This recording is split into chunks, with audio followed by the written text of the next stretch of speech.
ለየካቲት በዛቲ ዕለት አይረፍ። ቅዱስ ኤፍሬም መታሰቢያው ነው። በረከቱ በዚችም ዕለት የጴጥሮስና የሶፊያ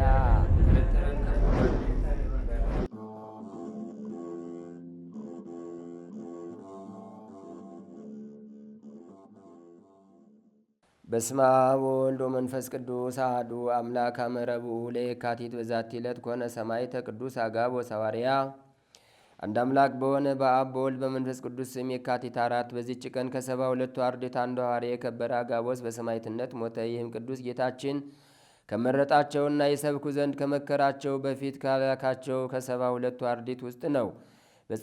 በጽርሐ ጽዮንም አጽናኝ መንፈስ ቅዱስ በወረደ ጊዜ ከሐዋርያት ጋር ስጦታውን ተቀብሏል። እግዚአብሔርም የትንቢትን ሀብት ሰጠው። ስለ እርሱ በሐዋርያት ሥራ መጽሐፍ እንደተናገረ የቅዱስ ጳውሎስን መታጠቂያ አንስቶ ራሱ እግሮቹን አሰረበትና የዚህን መታጠቂያ ባለቤት በኢየሩሳሌም አይሁድ እንዲህ ያስሩታል አለ። መንፈስ ቅዱስ ብሎ ትንቢት ተናገረ። ትንቢቱም ተፈጸመች። ከዚህም በኋላ ሕይወት በሆነ በወንጌል ትምህርት ሊያስተምር ከሐዋርያት ጋር ወጣ። እያስተማረና ቀና የሆነ የእግዚአብሔርን መንገድ እየመራ ብዙ አገሮችን ዞረ። ከአይሁድና ከዮናናውያን ብዙዎችን የክብር ባለቤት ወደሆነ ወደ ጌታችን ኢየሱስ ክርስቶስ ቅን ሃይማኖት አስገባቸው። በከበረች በክርስትና ጥምቀትም አነጻቸው። ቅናትን የተመሉ አይሁድም ብቻውን በኢየሩሳሌም በድንገት ያዙትና ታላቅ ግርፋትንም ገረፉት። ከዚህም በኋላ በአንገቱ ገመድ አስገብተው እስከ ከተማ ውጭ ጎትተው በዚያም ነፍሱን እስከ አሳለፈ ድረስ በደንጊያ ወገሩት። በዚያንም ጊዜ ከሰማይ ብርሃን ወርዶ በሥጋው ላይ እንደ ምሰሶ ተተከለ። ወደ ሰማይም ደርሶ አሕዛብ ሁሉ ወደ እርሱ ሲመለከቱ ነበር። እግዚአብሔርም የአንዲት አይሁዳዊት ሴት ልቡናን ገለጠለት። እርሷም በውስጧ ሽንግላና ቅናት፣ ጠብ የሌለባት ናት። የኦሪትንም ሕግ የምትጠብቅ ነበረች። እርሷም ይህን ብርሃን አይታ ይህ ሰው እውነተኛ ነው አለች። ያን ጊዜም በላይዋ ብርሃን ወረደ። እንዲህ ብላ ጮኸች፣ እኔ በቅዱስ አጋቦስ ፈጣሪ የእግዚአብሔር ልጅ በሆነ በጌታ ኢየሱስ ክርስቶስ የማምን ክርስቲያን ነኝ። እግዚአብሔርንም ከፍ ከፍ አደረገች። ስታመሰግነው በደንጊያ ወገሯት። ነፍሷንም በእግዚአብሔር እጅ ሰጠች። ለእግዚአብሔርም ምስጋና ይሁን፣ እኛንም በሐዋርያው ጸሎት ይማረን፣ በረከቱም ከእኛ ጋር ትኑር ለዘላለሙ አሜን። ሰላም ለአጋቦስ እማርዲተ ክርስቶስ የዋህድ አመውገርዎ በአይባን ወቀተልዎ አይሁድ ተተክለ ብርሃን በአምሳለ አምድ መልዕልተ ሥጋሁ ቀደመ ጉቡአን በአውድ እስከ አይሁዳዊ ተመይጠት ወአምነት በወልድ። በዚችም ቀን በምግባር ፍጹም የሆነ ተጋድሎው የበዛ አባ ዘካርያስ አረፈ። እርሱንም ነፍሱ ከሥጋው በምትለይ ጊዜ አባ ሙሴ ወንድሜ ሆይ ምን ታያለህ አለው። እርሱም ለእኔስ ዝምታ ይሻለኛል አለ። ነፍሱም ስትወጣ አባ ኤስድሮስ ሰማይ ተከፍቶ አየ። ልጄ ዘካርያስ ሆይ የመንግሥተ ሰማያት በር ተከፍቶልሃልና ደስ ይበልህ አለው። በእንዲህም ያለ ሁኔታ አረፈ። በረከቱም ከእኛ ጋር ትኑር ለእግዚአብሔር ምስጋና ይሁን አሜን። ሰላም ለዘካርያስ በሐሲስ ዓለም ከሃ ዘሃሎ ትሩፈ ምግባር ዘኮነ ወፈድፋደ በተጋድሎ ጊዜ ጸአታ ለነፍሱ ዘይሬኢ ለዘተሰአሎ እምነቢብ አርምሞ የሄይ ሲቤሎስ መውዳሴ ሰቡ ዘልአ ዘያማስን ኩሎ። አንድ አምላክ በሆነ በአብ በወልድ በመንፈስ ቅዱስ ስም የካቲት 5 በዚች ቀን የእስክንድርያ አገር ሊቀ ጳጳሳት የከበረ አባት አክርጵዮስ አረፈ። በዚችም ዕለት ተጋዳይ የሆነ አባት ጴጥሮስ የተባለ አባ ብሶይ አረፈ። በዚችም ቀን መንሳንሱ የወርቅ የሆነ ጻድቁ አባ ኖብ አረፈ። በረከቱም ከእኛ ጋር ትኑር ለእግዚአብሔር ምስጋና ይገባል አሜን። በዚችም ዕለት በቁስጥንጥንያ ገዳም በሰማዕትነት የሞቱ በአስቄጥስ ገዳም በሰማዕትነት የሞቱ የ49 መነኮሳት መታሰቢያቸው ነው። በዚችም ቀን አስቀድሞ ራሱን ለኃጢአት አስገዝቶ የነበረ ጽኑ ተጋዳይ አባ እብሎይ አረፈ።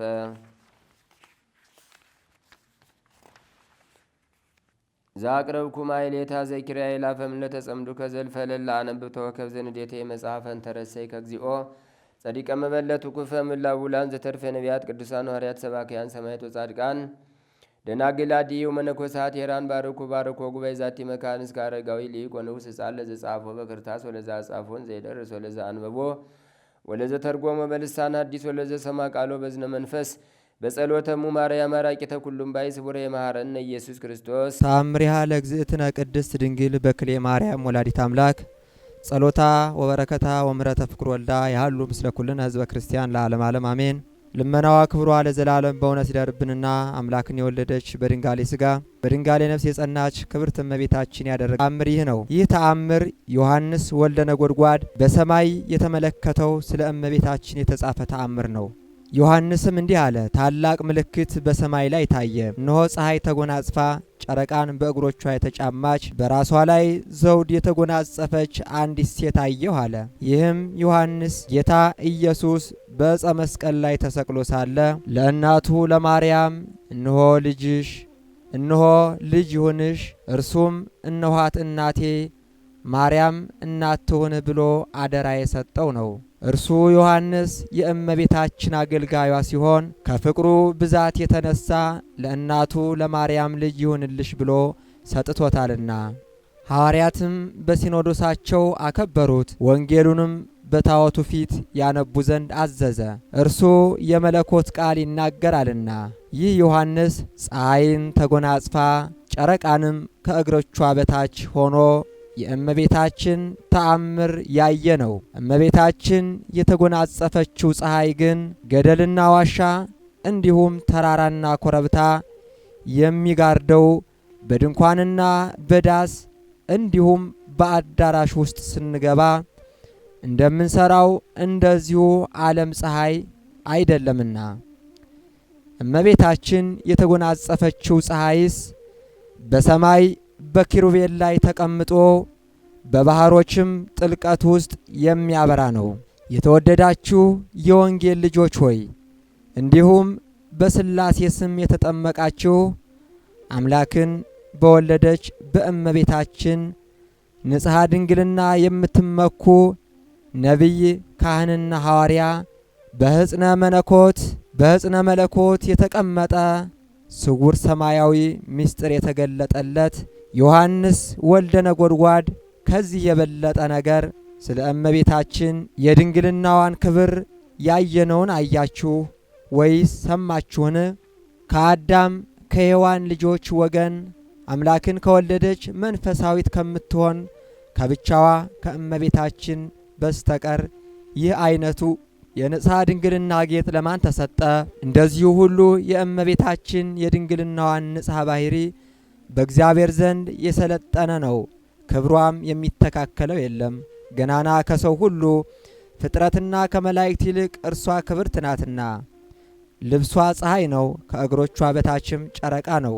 የራስ ዘውዷም ከዋክብት ናቸው። የዓለሙ ሁሉ ንግሥት ከምትሆን ከእመቤታችንስ በስተቀር ከዋክብትን የተቀዳጀች ጨረቃን የተጫማች ፀሐይንም የተጎናጸፈች ሥጋን የለበሰች ሌላ ሴት በወዴት ትገኛለች?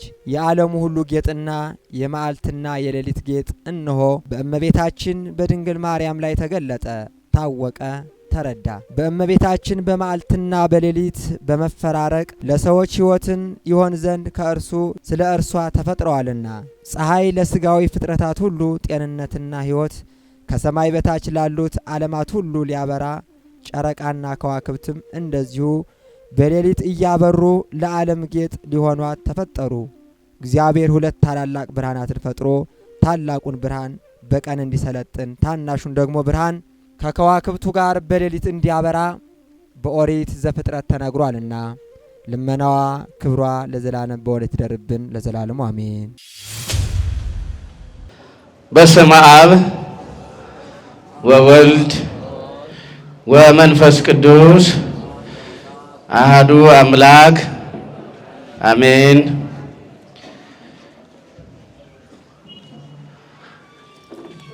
ወቆመ መልአከ እግዚአብሔር በኀቤሁ። የእግዚአብሔር መልአክ በየት ቆሞ ነበረ? በአጠገቡ ምን ብሎ ነበረ? ቆሞ ነበረ። የእግዚአብሔር መልአክ በአጠገቤ ቆሟል ማለት እንችላለን? አንችልም? በአጠገባችን የማን መልአክ ቆሟል? የእግዚአብሔር መልአክ ቆሟል። እኛ ለመሆኑ እነማንን ብለን ልንጠይቅ እንችላለን። ነገሩን እናየዋለን። ይሄ የነቢዩ የዘካርያስ የትንቢት መጽሐፍ ቅድመ ልደተ ክርስቶስ 500 አካባቢ ላይ የተጻፈ መጽሐፍ ነው እና ይሄ የተነሳንበት ርዕስ የሚገኝበት ምዕራፍ 3 ደግሞ በእግዚአብሔር ቤተ መቅደስ ያገለግል ስለነበረ ስለ አንድ ኢያሱ ስለሚባል ካህን ነው የሚናገረው። ስለዚህ በዚህ ክፍል ውስጥ ቃሉ የእግዚአብሔር መልአክ በአጠገቡ ቆሞ ነበር የሚል ነው። የዚህ ቃል ባለቤት ደግሞ ምንም እንኳን በነቢዩ በዘካርያስ የተገለጠ በነቢዩ በዘካርያስ እጅ የተጻፈ ቢሆንም የቃሉ ባለቤት ግን የሰማይና የምድር አምላክ እግዚአብሔር ነው። ይህ ቃል የማን ቃል ነው? የእግዚአብሔር ቃል ነው። የእግዚአብሔር ቃል ልብን ያጽናናል። የእግዚአብሔር ቃል የተሰበረውን ይጠግናል። የእግዚአብሔር ቃል ደካማውን ብርቱ ያደርጋል። የእግዚአብሔር ቃል ሐዘንና መከራን በመጽናናት ይለውጣል። ስለዚህ የቃሉ ባለቤት እግዚአብሔር ነው። ይህ ቃል የተነገረለት ሰው ግን እንዳልኋችሁ ካህኑ ኢያሱ ነው። ስለዚህ በዚህ ኃይለ ቃል የምንመለከተው 3 ነገሮችን ይሆናል ወይም 3 ነጥቦችን ይሆናል። የመጀመሪያው እዚህ ስፍራ ላይ የእግዚአብሔር መልአክ በአጠገቡ ቆሞ ነበር የተባለለት የጉዳዩ ባለቤት ማን ነው? ሁለተኛ ለምንድን ነው የእግዚአብሔር መልአክ በአጠገቡ የቆመ የሚለውን ነጥብ ነው የምናነሳው። በሶስተኛ ደረጃ ደግሞ የእግዚአብሔር መልአክ በአጠገቡ በመቆሙ ምክንያትስ ምን ሆነ፣ ምን ተገኘ፣ ምን ተለወጠ የሚለውን ከኛ ዛሬ በእግዚአብሔር ፊት ከቆምን ካለን ከክርስቲያኖች ሕይወት ጋራ በዚህ ማለዳ ይህን ቃል ከምንሰማ ወገኖች ጋር አያይዘን እንመለከትና ትምህርታችንን እንጠቀልላለን ማለት ነው። ጅማሬያችንን ፍጻሜ ያድርግልን እግዚአብሔር። እኔ የወደድኩትን ሳይሆን እግዚአብሔር የወደደውን በእኔ እንዲናገር የአምላካችን ቅዱስ ፈቃድ ይሁን። እናንተም ልትሰሙት የወደዳችሁትን ሳይሆን እግዚአብሔር እንድትሰሙ የመረጠላችሁን ነገር እንድትሰሙ እግዚአብሔር በቸርነት ይጎብኛችሁ፣ ልባችሁን ሰፊ ያድርግላችሁ። የእግዚአብሔር መልአክ በአጠገቡ ቆሞ ነበር። የእግዚአብሔር መልአክ በአጠገቡ የቆመለት ቀደም ብዬ ሳነብ እንደሰማችሁትና ስጠቁም እንደነበረው የእግዚአብሔር አገልጋይ ካህን የነበረ ኢያሱ ነው። ይህ ኢያሱ የሚባለው ካህን እስራኤላውያን ወደ ባቢሎን ተማርከው 70 ዘመን አሳልፈው ከባቢሎን ሲመለሱ ከባቢሎን ከተመለሱ ምርኮኞች ጋራ የእግዚአብሔርን መቅደስና መሰዊያ ለማገልገል አብሮ የወጣ ካህን ነበረ። የኢያሱ አባት ኤልያስ ይባላል። በብሉይ ኪዳን ዘመን ታላቅ ካህን ነበረ። እግዚአብሔርን በማገልገል ታላቅ ካህን የሆነ ነበረ። ስለዚህ ኢያሱ በእግዚአብሔር መሰዊያ አጠገብ ያገለግል ነበረ እና የእግዚአብሔር መልአክ በአጠገቡ ቆመለት የተባለው ይሄ ኢያሱ ነው። ኢያሱ የእግዚአብሔርን መሰዊያ በሚያገለግልበት ዘመን ዘሩባቤል የሚባለው የእስራኤላውያን መስፍን ደግሞ በሰሎሞን እጅ ተሰርቶ በኋላ በእስራኤላውያን ኃጢአትና በደል ምክንያት በእሳት የተበላውንና የፈረሰውን ቤተ መቅደስ ይሰራ ይገነባ ነበረ። ሐጌና ዘካርያስ የሚባሉት 2 ነቢያት ደግሞ እግዚአብሔር የጀመርከውን ትጨርሳለህ ይልሃል እያሉ የእግዚአብሔርን ቤት ለመስራት የተነሳውን ዘሩባቤልን ያበረቱ ነበረ። ነገር ግን በትንቢተ ዘካርያስ ምዕራፍ 3 ላይ ግን ዘካርያስ የሚነግረን በመሰዊያው አጠገብ ቆሞ ስለሚያገለግለው ካህን ነው። ይህ ካህን ስሙ ኢያሱ ነው ብያችኋለሁ። ኢያሱ ማለት እግዚአብሔር ያድናል ማለት ነው። ማን ያድናል ማለት ነው? እግዚአብሔር ያድናል ወይም እግዚአብሔር መድኃኒት ነው የሚል ትርጉም ነው ያለው። ኢያሱ የተሸከመው የማንን ስም ነው? የእግዚአብሔርን ስም የተሸከመ ነው። በማን መሰዊያ አጠገብ ነው የሚያገለግለው? በእግዚአብሔር መሰዊያ አጠገብ ነው የሚያገለግለው። በእግዚአብሔር መለኮታዊ መሰዊያ አጠገብ ይቆማል። ቅዱሱ እግዚአብሔር ቅዱስ ተብሎ በሚመሰገንበት መሰዊያ አጠገብ ቆሞ እግዚአብሔርን ያገለግላል እና እግዚአብሔርን እያገለገለ በነበረበት በዛ የአገልግሎት ዘመኑ ካህኑ ተከሰሰ። ካህኑን ከሰሰ። እግዚአብሔርን የሚያገለግለውን ካህን ከሶ በእግዚአብሔር ፊት ጠላት ዲያብሎስ ወይም ሰይጣን ቆመ። እዚህ ቦታ ላይ ኢያሱ በሰይጣን ተከሶ ነው የሚነግረን መጽሐፉ። የተወደዳችሁ ክርስቲያኖች በመሠዊያው አጠገብ ቆመን እንኳን ጠላታችን ዲያብሎስ ዕለት ዕለት ይከሰናል። ምሕረት አይገባውም ይለናል።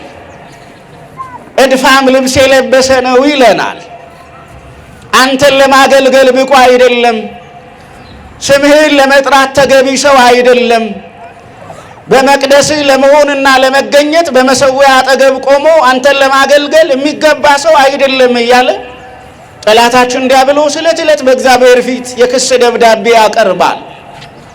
እግዚአብሔር ቸር ባይሆን ኖሮ፣ የእግዚአብሔር ቸርነት እኛን እንደ መጋረጃ ባይጠብቀን ኖሮ፣ የእግዚአብሔር ምሕረትና ቸርነት ዙሪያችንን ባይከበን ኖሮ፣ ምሕረቱ በእኛ ላይ ባይበዛ ኖሮ፣ የእግዚአብሔር ምሕረት እያንዳንዳችንን ባይጎበኘን ኖሮ ዛሬ በሕይወት መኖራችን እንኳን ያጠራጥር ነበረ። ውለን እንዳንገባ የሚፈልግ ጠላት አለን። ተኝተን እንዳንነሳ አልጋችንን የሬሳ የበድን ምኝታ ስፍራ ማድረግ የሚፈልግ ጠላት አለን። የሕይወት እስትንፋሳችንን ሊነጥቅ አፍንጫችን ስር ቆሞ ሁልጊዜ የሚጠብቀንና የሚከሰን ጠላት አለን።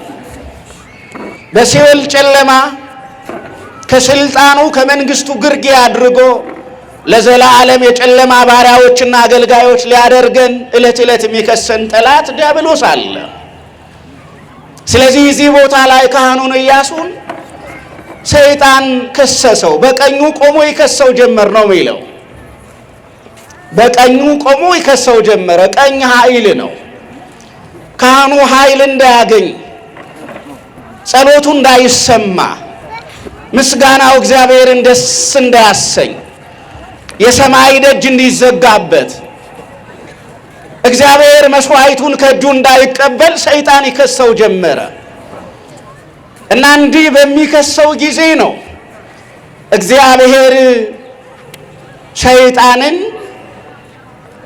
አንተ ሰይጣን ከሳሽ ኢየሩሳሌምን ያጸና እግዚአብሔር ይገስጽህ አለው ብሎ ዘካርያስም ይነግረን። ዘካርያስ ይሄን ሰማ። ስለዚህ የእግዚአብሔር መልስ ምን ነበረ? እዚህ ቦታ ላይ ካል የተከሰሰውን ኢያሱን ነፃ የሚያወጣ ነበረ። አዎ ከሳሻችን ይከሳል፣ እግዚአብሔር ደግሞ እኛን ነፃ ያወጣል። ጠላታችን በእግዚአብሔር ፊት የክስ ደብዳቤ ይዞ ይቆማል። የዕዳ ደብዳቤ ይዞ ይቀርባል። የክስና የዕዳ ደብዳቤያችንን እየቀደደ እኛን በነፃ የሚያሰናብት በመንግስቱ ልጆች አድርጎ የሚቀበለን በደሙ የገዛንና የዋጀን ግን ማን ነው ከተባለ የመስቀል ላይ ንጉሳችን ክርስቶስ ነው እንጂ ጠላታችን ዲያብሎስ ዕለት ዕለት ይከሰናል። በስሙ ስለተጠራን ይከሰናል። በስሙ ስላስተማርን ይከሰናል። የእግዚአብሔርን ስም መጥራታችን ለዲያብሎስ በእግዚአብሔር ፊት ጥቂቷን ነገር ይዞ እንዲቆም ያንደረድረዋል። ስለዚህ እዚህ ቦታ ላይ እግዚአብሔር ይገስጽ ብሎ እግዚአብሔር መለሰ። ኢያሱን ነፃ የሚያወጣ ነበረ። ሰይጣን ያው እንደምናውቀው ነው። የሰይጣንን ማንነት ማብራራት አያስፈልግም። ምክንያቱም ሰይጣን በተለይ በዮሐንስ ራእይ ምዕራፍ 12 ቁጥር 11 ላይ ስታነቡ የወንድሞች ከሳሽ ነው የሚለው መጽሐፍ። የነማን ከሳሽ? የወንድሞች ከሳሽ ነው የሚለው። የወንድሞች ከሳሽ ነው። የቅዱሳን ከሳሻቸው እሱ ነው። የንጹሃን ከሳሻቸው እሱ ነው። የአማኞች ከሳሽ እሱ ነው። ጉድጓድ እየቆፈረ ቅዱሳንን ወደ ገደል እንዲወረወሩ ሲያደርግ የነበረው ከአላውያን ነገስታት ጀርባ የነበረው ከካህዲያን መኳንንት ጀርባ የነበረው ከመናፍቃን ጳጳሳት ካህናት ጀርባ ሆኖ አማኞችን ወደ ጉድጓድ ሲያስጥል የኖረው ከጀርባ ተሰውሮ የሚሰራው የወንድሞች ከሳሽ ሰይጣን ነው እና ዮሐንስ የወንድሞች ከሳሽ ብሎ ነው የሚጠራው። ግን ዮሐንስ ምን ይላል? የወንድሞች ከሳሽ ተጥሏልና ነው የሚለው። ምን ብሏልና? ተጥሏልና። አሁን አያችሁ፣ ጠላታችን ዲያብሎስ የፈለገው ያህል የክስ ዶሴ ይዞ ቢቀርብ እንኳን የተጣለ ነው።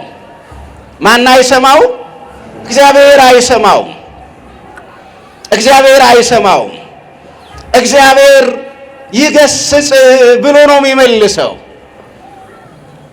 ወዳጆችን የምትከስ አንተ፣ አገልጋዮችን የምትከስ አንተ ከወዳጆችና ከአገልጋዮች አጠገብ እንዳትደርስ ብሎ ነው እግዚአብሔር የሚያባርረው።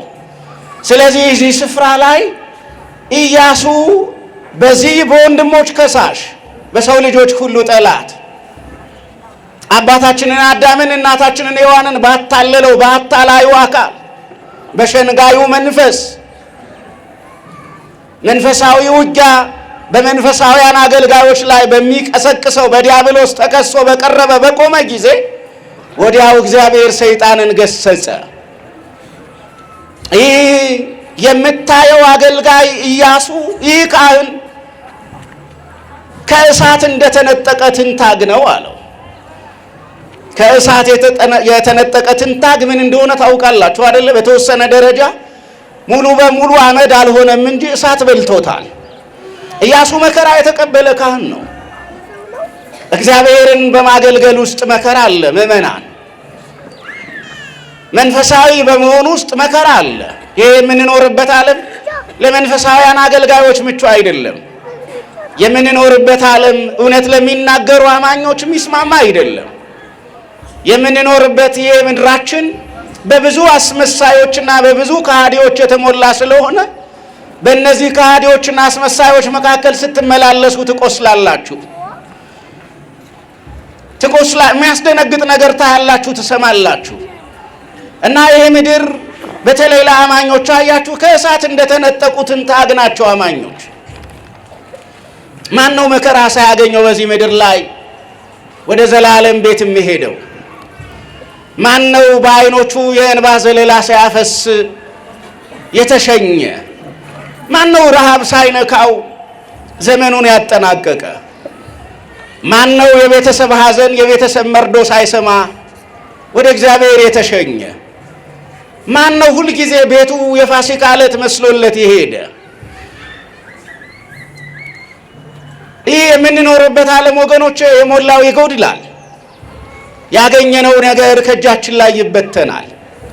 የኛ የነበረው ነገር በጠላቶቻችን በማይወዱን ሰዎች እጅ ላይ ይወድቃል። የሰራነው ያቆምነው ቤት ከእጃችን ይወሰዳል። የገዛነው የኛ ያልነው መኪና ድንገት ባዶ ይሆናል። ይህ የምንኖርበት ዓለም እንዳልኳችሁ ነው፣ በአስደንጋጭና በአሳዛኝ ነገሮች የተሞላ ነው። እግዚአብሔር ያዘጋጀልንን መንግስት በማሰብ እኮ ነው ተስፋ የምናደርገው። ተስፋ ያልቆረጥነው ተስፋ የማያስቆርጠው እግዚአብሔር ከኛ ጋር ስለሆነ እኮ ነው። በተከሰስንባቸውና በቆምንባቸው ፍርድ ቤቶች ሁሉ ያልተረታ ነው ማን አጠገባችን ስላለ ነው? እግዚአብሔር አጠገባችን ስላለ እኮ ነው። የኛ የሆነውን ነገር የተመኙ ሁሉ የኛ የሆነውን ነገር ያልወሰዱብን ማን ስለሚጠብቅልን ነው? እግዚአብሔር ስለሚጠብቅልን እኮ ነው። ልጆቻችን ወጥተው የሚገቡት አብሯቸው ማን ስላለ ነው?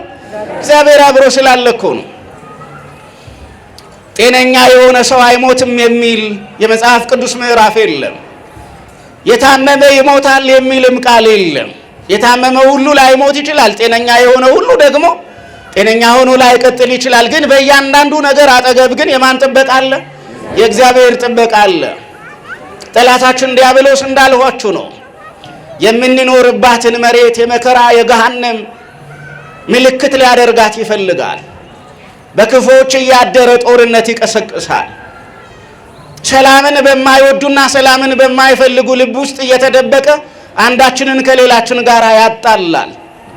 የቤተሰብ ግጭትና የቤተሰብ ሁከት ያስነሳል። እናት ልጇን መራራ በሆነ ጥላቻ እንድትጠላው፣ ልጅ እናቱን መራራ በሆነ ጥላቻና ንቀት እንዲያያት ያደርጋል ጠላታችን ዲያብሎስ። ልባችንን መራራ በሆነ ነገር ይሞላዋል። ጎምዛዛ እንሆናለን። የፍቅር ቃል ከአንደበታችን እንዲጠፋ፣ የምስጋና ቃል ከአንደበታችን እንዲወገድ ያደርጋል። ስለዚህ እዚህ ቦታ ላይ ካህኑን ኢያሱን ከሶ በእግዚአብሔር ፊት በቆመ ጊዜ እግዚአብሔር የለም ይሄን የሚያገለግለው በመሰዊያ አጠገብ የሚቆመው ኢያሱ እድፋም ልብስ የለበሰው ደስ የማያሰኝ ልብስ የለበሰው ያረጀ ልብስ ለብሶ የቆመው ያረጀ ጥምጣም የጠመጠመው ይሄ ካህን ከእሳት የተነጠቀ ትንታግ ነው አለው። እግዚአብሔር አምላካችን ዛሬም ሁላችንንም በቸርነቱ እየነጠቀ ያውጣል። አዎ እሳት ውስጥ ያሉ ወንድምና እህቶች አሉ። የእግዚአብሔር ፍርድ በሰይጣን ክስ ምክንያት እንዳይበላቸው እግዚአብሔር በቸርነት ከዛ ያውጣቸው። አምላካችን ኢየሱስ ክርስቶስ የሰማነውን በልቡናችን ይጻፍብን፣ ከቅዱሳን ረድኤት በረከት ያሳትፈን። ሌሊቱን የባረከ አምላክ መዓልቱን ባርኮ ቅዱሶ ሰላም ቀን ያውለን። ቅድስት ሀገራችን ኢትዮጵያን በቸርነት ጠብቅልን፣ ሕዝቦቿን በአንድነት አጽንተህ አኑርልን። ሰላምህን ስጠን፣ ለዓለም ሕዝብ ሁሉ ምሕረት ቸርነት አወርድልን። የሞቱትን አጽድቅልን፣ የተበተኑትን ሰብስብልን፣ የታመሙትን ፈውስልን፣ የራቁትን አቅርብልን። በዓለም ዙሪያ ሁሉ የተሰበሰቡትን ሕዝበ ክርስቲያን ልጆችህን በቸርነት ጠብቅልን። አቡነ ዘበሰማያት ይትቀደስ ስምከ ትምጻእ መንግሥትከ ወይኩን ፈቃድከ በከመ በሰማይ ከማሁ በምድር ሲሳየነ ዘለለ ዕለትነ ሀበነ ዮም ወኅድግ ለነ አበሳነ ወጌጋየነ ከመ ንሕነኒ ንኅድግ ለዘአበሰ ለነ ኢታብአነ እግዚኦ ውስተ መንሱት አላ አድኅነነ ወባልሐነ እምኩሉ እኩይ እስመ ዚአከ ይእቲ መንግሥት ኃይል ወስብሐት ለዓለመ ዓለም። በሰላመ ቅዱስ ገብርኤል መልአክ ወእግዝእትየ ማርያም ሰላም ለኪ ድንግል በህሊናኪ ወድንግል በስጋኪ እመ እግዚአብሔር ጸባዖት ሰላም ለኪ ብሩክት አንቲ እምአንስት ወብሩክ ፍሬ ከርስኪ ተፈሥሒ ፍሥሕት ምልዕተ ጸጋ እግዚአብሔር ምስሌኪ ሰአሊ በጸልይ ምህረታ በፍቅር ወልኪ ኢየሱስ ክርስቶስ ከመ ይስራይ ለነ ኃጣውኢነ ተማኅፀነ ብኪ ኦ እግዚእ ኢየሱስ ክርስቶስ ስረይ ኃጢአትየ ወኃጢአተ ኩሉ ሕዝብ ከማይሰራ ኃጢአት እግዚአብሔር ይፍታ። ንቁ ሚዲያ ለተመልካቾቹ ከሚያደርሳቸው ዕለታዊ ሳምንታዊና ወርሃዊ ዝግጅቶች መካከል የየዕለቱን ስንክሳር ወርሃዊና ዓመታዊ የቅዱሳን ገላትና ድርሳናትን በኢትዮ ማህበር የዩቲዩብ ቻናል ያቀርባል። የየዕለቱን ስንክሳር ባሉበት ሆነው በማድመጥ እንዲሁም ወርሃዊና ዓመታዊ የቅዱሳንን ዜና ሕይወታቸውን በማድመጥ ከቅዱሳኑ በረከትና ረድኤት እንዲያገኙ ንቁ ሚዲያ የሁል ጊዜ ምኞቱ ነው። በየዕለቱ የሚለቀቁ ዜና ቅዱሳንን ላይክ፣ ሼርና ሰብስክራይብ በማድረግ አገልግሎቱን ይደግፉ። ንቁ ሚዲያ ርቱ የቤተ ክርስቲያን ልሳን